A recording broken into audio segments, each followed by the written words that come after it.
요즘 우리 이 시대에 여러 가지 문제들이 많이 일어나고 있는 중에 가장 최고로 심각한 문제가 있다면은 사회적인 어떤 문제보다도 이 가정의 문제가 아닌가 그렇게 생각이 되어집니다.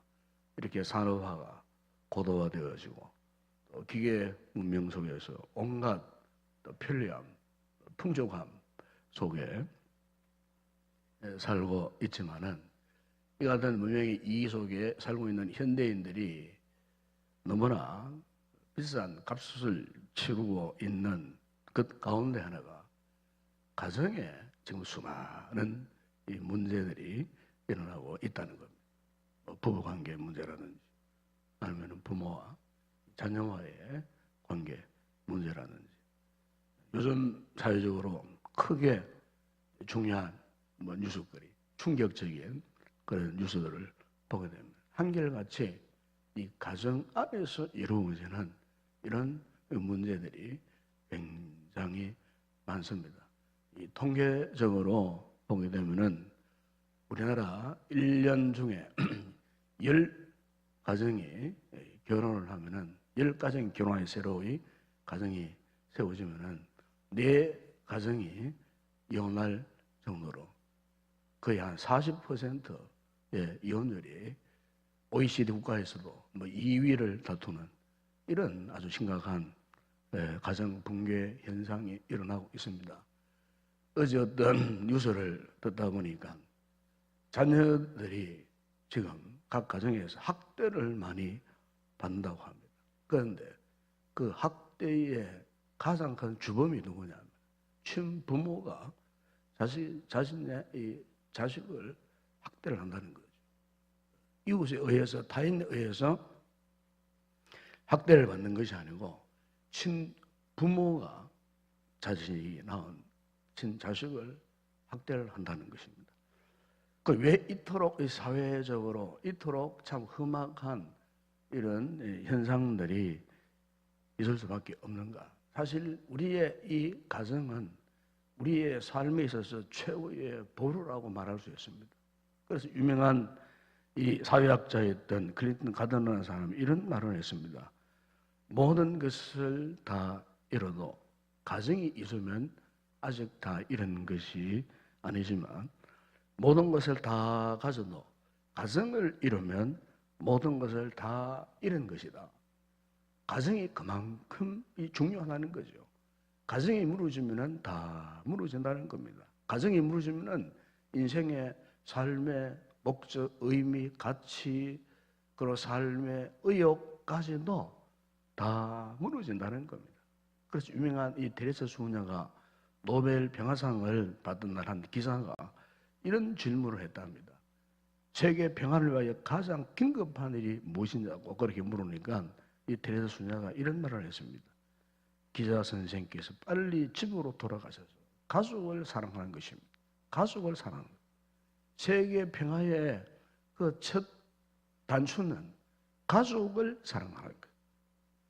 여러분 오늘 우리가 신앙생활을 건강하게 하고 오늘 우리의 신앙생활이 보람되고 우리 하나님의 교회를 사랑하고 충성되게 봉사할 수 있는 그 첫 단추가 뭐냐면 가정을 사랑해야 됩니다. 가족을 사랑해야 됩니다. 가족을 사랑하지 않고서는 교회를 진정으로 사랑할 수 없습니다. 가정을 충성되이 잘 지키고 다스려 가야 교회를 역시 충성되게 봉사하고 잘 섬겨갈 수가 있습니다. 가족을 등한히 여기고 가정을 등한히 여기고서는 역시 주님의 몸된 교회인 이 교회, 믿음의 공동체를 잘 섬겨갈 수가 없습니다. 이것은 자명한 사실입니다.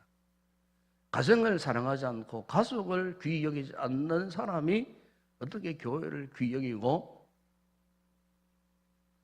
혈육 관계가 다른 성도를 사랑할 수가 있겠습니까?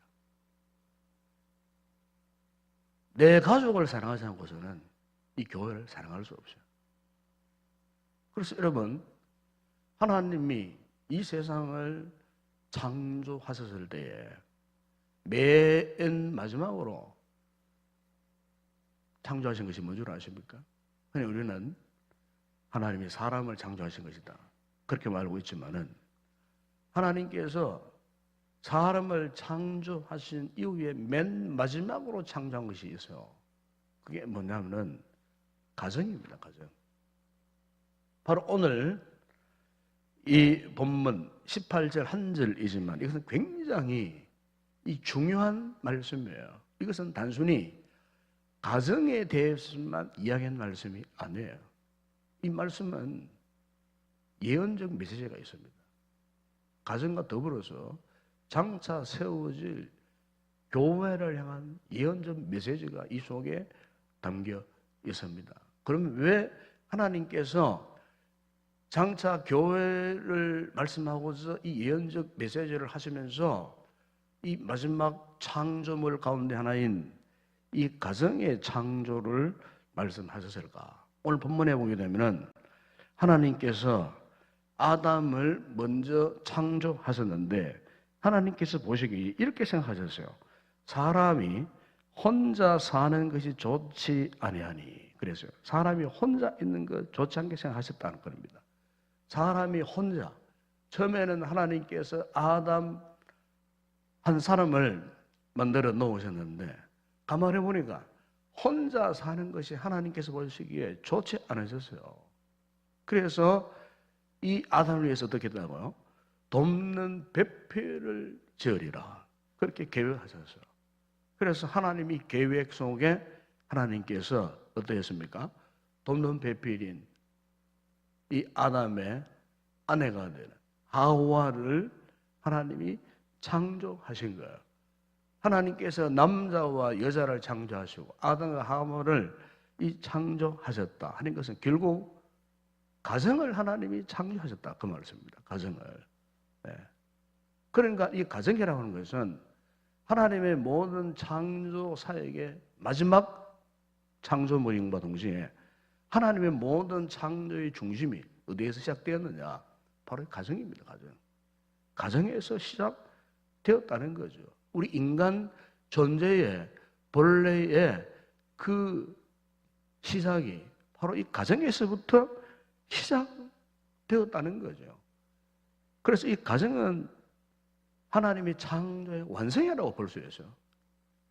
그래서 이 가정을 통해 가지고 하나님께서 장차 계획하실 그 모든 구원 계획, 구원 사역을 이루어 가시기로 하나님께서 그렇게 계획하신 거예요. 그렇기 때문에 오늘 우리의 삶에 있어서, 우리의 신앙생활에 있어서 이 가정은 정말 중요한 거예요. 이 가정을 놓쳐버리면 안 되는 거예요. 부부가 살아갑니다. 어쨌든 부부가 서로 돕고 섬기는 관계가 되어야 되지, 부부가 문제가 있어서 부부 간에 갈등이 있었다, 그러면요 그 가정은 불행해질 수밖에 없는 거예요. 한 가정에서 부부가 불행해졌다, 그러면요 그 불행한 그 가정이 영적으로 교회에 영향을 미치는 것이 아주 강력한 겁니다. 가정이 불행하면은 그 교회 역시도 불행해질 수밖에 없는 거예요. 가정에서 불행을 경험하는 사람들이 교회에 나온다고 해서 이 교회가 행복해질 수가 있겠습니까? 불행해질 수밖에 없는 거예요. 그래서 이 가정에서의 이 같은 이 영향력이라는 것은 엄청난 그런 영향을 갖고 있다는 겁니다. 그래서 오늘 우리가 이 말씀을 통하여서 특별히 우리가 이 5월달 이 첫 번째 주일 이 가정의 달을 맞아 이 새벽 예배에 우리 참석을 했는데, 정말 우리 성도들 가정에 있어서 무엇보다도 이 부부 관계가 정말 원활해야 할 줄로 믿습니다. 서로 사랑하고 섬기고 이 돕는 관계 속에서 이 가정의 중요한 역할, 이것을 우리가 놓쳐버리고서는 우리가 하나님 앞에 아름다운 이런 믿음의 삶을 살아갈 수가 없다는 것입니다. 한 가정의 남편은 그 가정을 보호할 책임이 있습니다. 왜 하나님께서 여러분 남자보다 여자보다 남자에게 더 강한 힘을 주셨겠습니까? 하나님께서 남자를 창조하셨을 때에 남자에게는 강한 보호 본능을 주신 거예요. 그 강한 보호 본능이 뭐겠습니까? 무엇을 지키기 위해서? 가족을 지키기 위해서, 가정을 지키기 위한 그런 보호 본능이 태생적으로 주어져 있는 거예요. 요즘 현대 사회 보게 되면은 이 남자분들의 강한 보호 본능이 사라져 버려요. 소위 말하는 남자들이 점점 여성화되어 간다는 거죠. 유니섹스. 그러니까 이제는 성차별이 없어져 버리는 거예요. 이게 문제인 거예요. 이 현대 가정의 가장 문제가 이거예요. 남성들이 있어야 할 이 보호 본능이 사라져 버려요. 그래서 뭐 남녀 간의 성차별이 이게 사라져 버린다는 거죠. 그냥 유니섹스한 단일화된 성, 그 여기에서 파생되는 문제들이 얼마나 많이 일어나는지 몰라요. 볼 하나님께서 이 가정을 보호하고 가정을 지키기 위해서 남자들에게 강한 보호 본능을 주셨는데 그 강한 보호 본능은 가정을 지키기 위해서 하나님이 창조하신 최후의 이 보로인 이 가정을 지키도록 하기 위해서 보호할 책임을 남자들에게 주셨는데 남자들이 이 보호할 책임을 감당하지 못한다는 거예요. 여기에 오늘날 현대 가정에 많은 문제들이 일어나고 있다는 것이고 또 여자분들에게는 가정을 섬겨야 하는 그런 책임이 주어져 있습니다. 가정을 사랑하고 자녀를 사랑하고 또 가정에 어떤 그런 법들을 지켜야 할 준수할 책임이 주어져 있다는 거예요. 그래서 여러분 우리가 베드로전서 3장 7절에 보게 되면은 그게 베드로 사도가 이렇게 말씀하신 적이 있습니다. 남편된 자들아 이와 같이 지식을 따라 너희 아내와 동거하고 그를 더 인약한 그릇이요 또 생명의 은혜를 함께 이어받을 자로 알아 귀히 여기라. 이는 너희 기도가 막히지 아니하게 하려 함이라. 여기도 보면은 사도 베드로가 남편과 그 아내의 관계가 어떻게요? 원활하게 되어야 어떻게요? 어떻게 있다고 말합니까? 너희 기도가 막히지 않다 그래요. 부부 관계가 원활해야 된다는 거예요. 가정에 남편이 무너진다든지 아내가 무너지면 그 가정이 무너질 수밖에 없어요. 결국 가정이 무너지면은 우리 영적인 삶의 영역도 무너질 수밖에 없다. 이것을 지금 말씀하고 있습니다. 그래서 어쨌든 우리 이 성도들의 이 가정, 이 집은 우리 믿음 안에서 은혜 중에 든든히 세워져야 되고 또 행복을 유지해야 할 줄로 믿습니다. 본래 이 집, 가정이라는 이 의미가 안식처 그런 뜻입니다. 안식처. 그리고 또 하나는 사랑을 나누는 거. 그 영어에서는 홈, 뭐 이렇게 표현합니다. 그 홈이라고 하는 그 말의 의미는 안식처, 사랑을 나누는 거. 그러니까 가족들이 한 자리에 모이면 함께 안식하고 사랑을 나누는 그것이 진정한 집의 이 가정의 의미라는 거죠. 우리가 종종 먼 여행을 하다 보게 되면은 최종적으로 다시 돌아가고 싶은 곳이 어디입니까? 집으로 돌아가고 싶은 거예요. 집으로. 내가 머물러 살던 가정으로 돌아가고 싶은 거예요. 아내와 함께 동행하며 살던 그 집, 우리 자녀들이 있는 그 가정으로 돌아가고 싶은 거예요.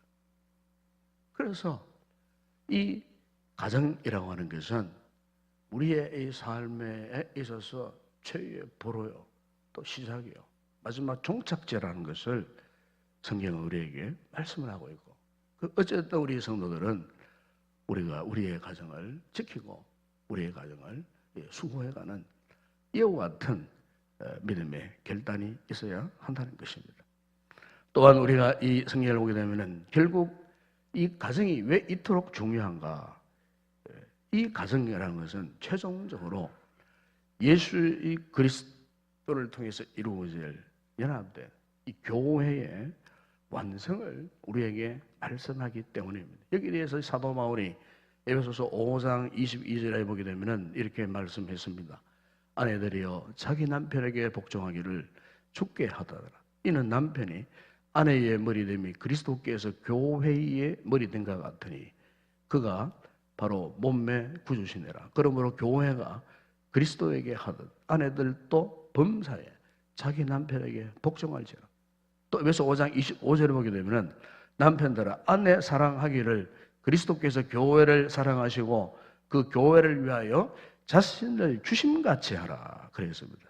여러분, 이 가정은 인류 역사의 시작이면서 완성입니다.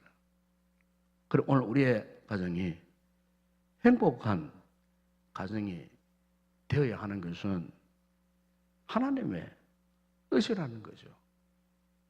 왜요? 이 가정이 행복해져야 하나님의 교회가 제대로 세워지기 때문입니다. 가정에서 먼저 우리 하나님의 은혜를 입지 못하면 이 교회에 와서 하나님의 은혜를 입을 수가 없는 거예요. 가정에서 하나님의 임재를 경험할 때 이 교회에서 하나님의 임재를 경험할 수가 있다는 것입니다. 여러분, 그렇기 때문에 오늘 우리의 이 가정과 이 교회의 관계는 이혼화될 수 없어요. 가정이 교회고 교회가 가정이고, 교회 생활이 행복해 보세요. 또 가정이 행복해지고, 가정이 행복해 보세요. 또 교회 생활이 행복해지고. 그래서 이 가정과 교회는 불가 분리의 원칙 속에 있다는 것. 오늘 우리가 이 가정의 달 첫 번째 주일 새벽 예배를 드리면서 다시 한번 지금 세상 사람들 그 가정에는 많은 문제들이 있습니다. 많은 사회적인 문제가 있고 많은 믿음의 신앙의 이 결단들이 갈등들이 있습니다. 있지만은 오늘 우리가 이런 와중 가운데서도 우리 성도들의 가정만큼은 오늘 이 말씀을 우리가 기억하고 하나님께서 세우신 이 믿음의 가정을 든든히 세워가기를 다시 한번 결단하는 성도들이 되어야 할 줄로 믿습니다. 그러기 위해서는 먼저 부부가 온전히 하나 되어야 할 줄로 믿습니다. 부부가 더 사랑하는 그런 관계를 이루어야 할 줄로 믿습니다. 또 부모와 또 자녀의 관계도 마찬가지입니다.